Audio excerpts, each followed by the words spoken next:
Heart Business on Heart 1027 with Jeremy Maggs and MoneyWeb. Now let me move on to this. And if you're planning to transfer funds overseas, you need to ensure that all is in order with the tax authorities. A recent case has highlighted the risks. An unsuspecting taxpayer found himself unable to move money because SARS had cancelled something called a tax compliance status PIN.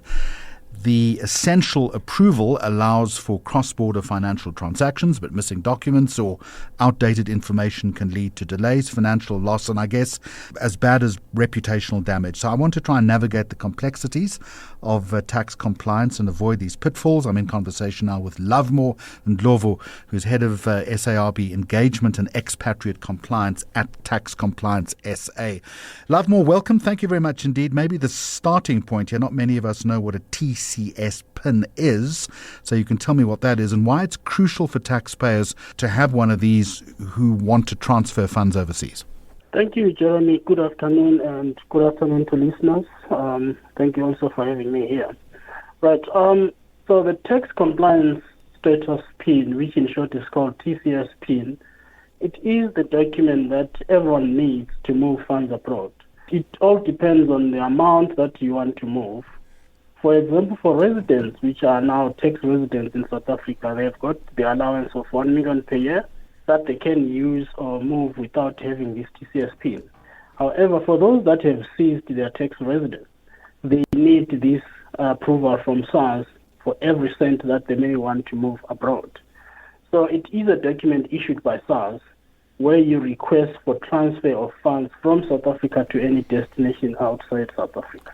And Lovemore, how difficult is the process in procuring one of these PINs? What do you need to provide? SARS is basically an evidence-based platform where you need to evidence everything that you declare to them. So in this case, for a TCS PIN, you need to evidence the proof on the source of funds, where the funds are, where they came from, and in some instances, they may even ask you to specify where they are going and the purpose of the funds going, wherever they are going. And typically, once you've provided that information, is there a lag in getting the PIN, or is it fairly quick? It all depends. SARS works on case by case. There are some instances where it's quite quick. However, some that are very delayed, where there could be some audits that are happening behind the scenes with SARS before they actually approve and issue the TCS PIN to the taxpayer. So why then would SARS cancel PIN approval even after they have already been granted? Yeah, so SARS at times goes back to review the work that they've done, and when they realize that probably they may have made a mistake by issuing the PIN without getting all the full requirements that they need, they can, without any notice, cancel the PIN. So in the case of the recent taxpayer that we saw, he had a statement, just one bank statement that was outdated, and SARS had already issued the TCS PIN. However, it was issued exactly the same day that they cancelled it. So it was just like a few hours later they realized that they had made a mistake. One of the statements were outdated and they cancelled the PIN. And cancelling these PINs, is it a fairly common occurrence? Do people often provide the wrong documentation? It is. It happens, although not really very common, but it happens whenever they realize that they may have issued in error or made a mistake in issuing the TCS PIN with some documents outdated or not fully provided. So how difficult then is it to ensure that you are up to date with the correct documentation that SARS requires? How do you go about that process? It takes someone who understands the process, who knows the requirements, and has been through that route before to understand what needs to be submitted for one to avoid either a decline or a cancellation. So as long as you meet the requirements and you know what the requirements are, you are likely to get your TCS PIN approved and without any headache of cancellation. So if your PIN gets revoked, what are the immediate steps then that a person should take to correct the situation?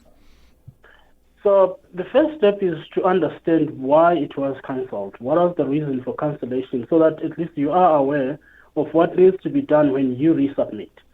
So when you know the reason, then you need to now compile again the set of documents that comprises of the requirements of SARS with the knowledge of what went wrong previously so that you don't repeat the same mistake. And then once you know everything is in order and you have reviewed, you then can resubmit for a new PIN. And am I over-amplifying it when I say that if you have your TCS PIN cancelled, you risk financial and reputational risk? No, definitely you are not. Say, for example, you've got a PIN. For some reason, you have submitted the PIN to your bank for the transfer of the funds, and they realize that it's been cancelled. It may trigger red flags going forward. Whenever you do any transactions, the bank will then be a little bit more strict in checking just to avoid similar mistakes. So that's now the reputational damage that could one face with the cancellation. So just finally then, we know that SARS is tightening compliance requirements. What would your best advice be for individuals and I guess businesses as well to ensure that international transactions are smooth and they avoid these compliance pitfalls that we've been discussing? Yes, in most instances, it's far rather better that you engage a reputable tax advisor or tax consultant so that you avoid making mistakes. 1, 2, you avoid the delays of submitting incorrect information or come short of the requirements of SARS and delay the approval of your TCS PIN. We've seen the stringent approach that SARS is taking now, depending on what type of assets one wants to actually move abroad. So it's quite advisable that you make sure that you engage a reputable tax consultant that will assist you and make sure that whatever you're doing, it's within the requirements of SARS when applying for a TCS PIN. All right, that is good advice, sensible advice. Lovemore Ndlovu, thank you very much indeed.